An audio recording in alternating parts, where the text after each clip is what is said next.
احرام کی پابندیاں۔ نیت اور تلبیہ پڑھتے ہی احرام کی پابندیاں شروع ہو جائیں گی۔ اب آپ سلا ہوا کپڑا نہیں پہن سکتے، ایسا جوتا نہیں پہن سکتے جو آپ کے پاؤں کی پشت پر ابھری ہوئی ہڈی کو ڈھانپنے والا ہو۔ صابن سے ہاتھ منہ نہیں دھو سکتے، حجامت نہیں بنوا سکتے، بلکہ جسم کے کسی حصے کا ایک بال بھی نہیں توڑ سکتے، ناخن بھی نہیں تراش سکتے، خوشبو نہیں لگا سکتے، ہم بستری نہیں کر سکتے، بلکہ ایسی کوئی بات بھی نہیں کر سکتے جو اس کی خواہش کو ابھارنے والی ہو اور جس سے نفس کو خاص لذت ملتی ہو۔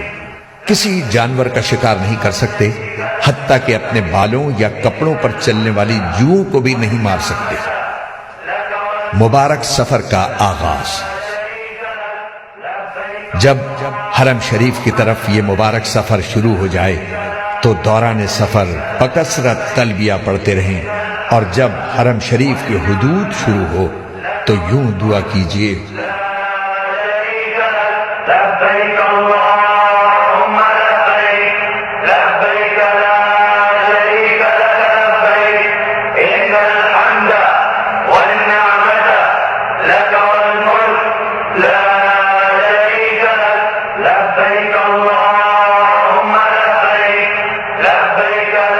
ترجمہ: اے اللہ، یہ آپ کے حرم اور امن کی جگہ ہے، بس جہنم کو مجھ پر حرام فرما دیجئے، اور اس دن کے عذاب سے ہمیں مامون فرمائیے جس دن آپ اپنے بندوں کو اٹھائیں گے، اور مجھے اپنے دوستوں اور اہل طاعت میں سے بنا لیجئے۔ حرم شریف میں حاضری۔ ذوق و شوق سے تلبیہ پڑھتے ہوئے مکہ معظمہ میں داخل ہوں۔ گاڑی آپ کو معلم کے مکان پر پہنچا دے گی جو آپ کی رہائش کے لیے معین کیا گیا ہوگا۔ بہتر ہے کہ آپ سامان اپنے رہائشی مکان میں محفوظ کریں۔ ضرورت ہو تو آرام کر لیں، اور آرام کے بعد وضو کی حالت میں مسجد حرام جائیں۔ مسجد حرام میں داخل ہوتے وقت یہ دعا پڑھیں: بسم اللہ والصلاة والسلام علی رسول اللہ۔ پھر پورے ادب کے ساتھ دایاں پاؤں اندر رکھیں اور یہ دعا کریں: رب اغفر لی ذنوبی وافتح لی ابواب رحمتک۔ مسجد میں داخل ہوتے وقت نفلی اعتکاف کی نیت کر لینا مستحب ہے۔ دوسروں کو ایذا پہنچانے سے اجتناب کرتے ہوئے آگے بڑھیں۔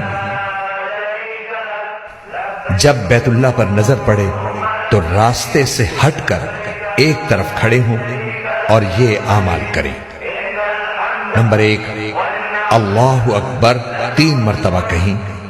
نمبر 2، لا الہ الا اللہ 3 مرتبہ کہیں۔ نمبر 3، دونوں ہاتھ دعا کے لیے اٹھائیں اور درود شریف پڑھ کر خوب دعائیں مانگیں۔ یہ دعا کی قبولیت کا خاص وقت ہے۔ دعا سے فارغ ہو کر آپ طواف کی تیاری کر لیجئے۔ وضو نہ ہو تو وضو کر لیں۔ اصطباع، اور چادر کو دائیں بغل سے نکال کر بائیں کندھے پر ڈالیں۔ اس طرح دایاں کندھا کھلا رہنے دیں۔ اس طرح کرنے کو استباع کہتے ہیں۔ یہ حکم صرف مردوں کے لیے ہے۔ یاد رہے طواف باوضو ضروری ہے، وضو کے بغیر طواف صحیح نہ ہوگا۔ تلبیہ جو احرام سے شروع ہوا تھا وہ عمرے کا طواف شروع کرنے پر ختم ہو جاتا ہے۔ طواف کی نیت۔ اب خانہ کعبہ کے سامنے اس طرح کھڑے ہوں کہ پورا حجر اسود آپ کے دائیں طرف رہ جائے۔ اس کے لیے پہلے فرش پر سیاہ پٹی بنی ہوئی تھی جو اب ختم کر دی گئی ہے۔ اب حجر اسود کے سامنے اوپر کی طرف سبز لائٹ لگی ہے، اس سے مدد لی جا سکتی ہے۔ بغیر ہاتھ اٹھائے طواف کی نیت ان الفاظ میں کریں: اے اللہ، میں آپ کی رضا کے لیے عمرے کا طواف کرتا ہوں، آپ اس کو میرے لیے آسان کر دیجئے اور قبول کر لیجئے۔ استقبال، پھر اپنا رخ بیت اللہ کی جانب رکھتے ہوئے دائیں جانب کھسک کر حجر اسود کے بالکل مقابل آ جائیے اور کانوں تک ہاتھ اٹھا کر یہ دعا پڑھیے: بسم اللہ اللہ اکبر وللہ الحمد والصلاة والسلام علی رسول اللہ، اور پھر دونوں ہاتھ چھوڑ دیں۔ استلام یا اشارہ استلام، پھر اگر کسی کو ایذا پہنچائے بغیر ممکن ہو تو حجر اسود کا استلام کیجیے۔ استلام کا مطلب یہ ہے کہ حجر اسود پر اپنی دونوں ہتھیلیاں اس طرح رکھیں جس طرح سجدے میں رکھی جاتی ہیں، اور ہاتھوں کے درمیان حجر اسود کو بوسہ دیجیے۔ اگر بوسہ دینا ممکن نہ ہو تو دور ہی سے ہاتھ اٹھا کر ان کا رخ حجر اسود کی طرف اور پشت اپنی جانب اس طور پر کیجیے کہ ہاتھ بالکل حجر اسود کے بالمقابل ہو۔ یہ استلام کا اشارہ ہے۔ پھر یہ دعا پڑھیں: بسم اللہ اللہ اکبر وللہ الحمد والصلاة والسلام علی رسول اللہ۔ اس کے بعد ہاتھوں کو چوم لیجئے۔ یاد رکھیے کہ بوسہ دینا مسنون ہے۔ اگر اژدہام کی وجہ سے کسی کو تکلیف دیے بغیر بوسہ دینے کا موقع نہ ہو تو بوسہ دینا ضروری نہیں ہے۔ استلام کے بعد دائیں طرف مڑ کر طواف شروع کریں۔ ہدایت، یاد رکھیں کہ حجر اسود، رکن یمانی اور ملتزم پر اکثر خوشبو لگی ہوئی ہوتی ہے، اس لیے حالت احرام میں ہاتھ نہ لگائیں ورنہ دم وغیرہ کا خطرہ ہے۔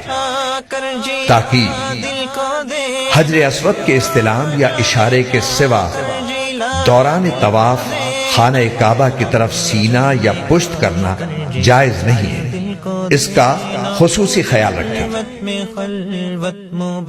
رمل، مرد حضرات طواف کے پہلے 3 چکروں میں اکڑ کر شانے ہلاتے ہوئے قریب قریب قدم رکھ کر قدر تیزی سے چلیں، باقی چکروں میں حسب معمول چلیں گے۔ رکن یمانی، چلتے ہوئے جب رکن یمانی پر آئیں تو اس پر دونوں ہاتھ یا داہنا ہاتھ لگائیں۔ رکن یمانی سے حجر اسود کے درمیان یہ دعا مسنون ہے: ربنا آتنا فی الدنیا حسنۃ وفی الآخرۃ حسنۃ وقنا عذاب النار۔ یہ دعا کرتے ہوئے حجر اسود کے سامنے پہنچ جائیں۔ اب آپ کا پہلا چکر مکمل ہو گیا۔ اسی طرح 7 چکر مکمل کریں۔ حجر اسود سے شروع کریں اور حجر اسود پر ختم کریں۔ جب بھی حجر اسود کے سامنے پہنچیں تو استلام یا اشارہ استلام کریں۔ اس طرح طواف میں کل 8 مرتبہ حجر اسود کا استلام یا اشارہ ہوگا۔ یہاں یہ بات یاد رکھیں کہ طواف کے دوران کوئی مخصوص دعا قطعاً ضروری نہیں ہے۔ جو دعا یاد ہو مانگتے رہیں، یا صرف سبحان اللہ والحمد للہ ولا الہ الا اللہ واللہ اکبر ولا حول ولا قوت الا باللہ پڑھیں یا کوئی بھی ذکر کرتے رہیں۔ اگر کوئی بالکل خاموش رہے تو یہ بھی جائز ہے۔ 7 چکر پورے ہونے پر 8ویں بار حجر اسود کا استلام یا اس کا اشارہ کر کے طواف ختم کر دیں۔ اب دونوں کاندھے ڈھانپ لیں۔